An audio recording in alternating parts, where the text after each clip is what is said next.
Oxy Acetylene equipment can be used for a variety of purposes. Cutting, brazing, and bronze welding. Heating to normalize, to forge metal, and to weld one metal to another. It's the combustion of oxygen and acetylene gases that have been mixed in the correct proportions that will produce a flame hot enough to melt most metals. This process is used to join metals together by one of two methods. Welding can be done by the fusion method, where the heat generated by the oxyacetylene flame melts the surface of the two metals to be joined and are fused together to become one single structure. A filler rod of a similar composition to the base metal is often used in this process.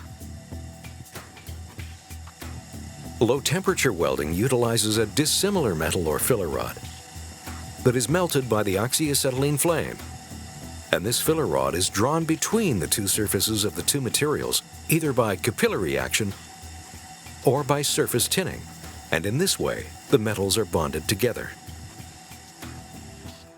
So the fusion welding process involves the melting of the base metal, whilst in low-temperature welding the surfaces of the base metals are heated, but it's the filler rod that becomes molten and provides the bond.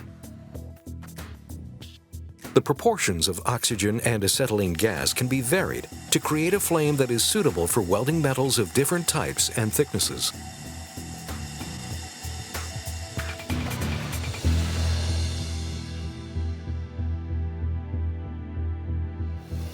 A commitment to safety at work means you should ensure you are dressed appropriately for the job and the area you are working in is clean and tidy, well ventilated, and clear of all fire hazards.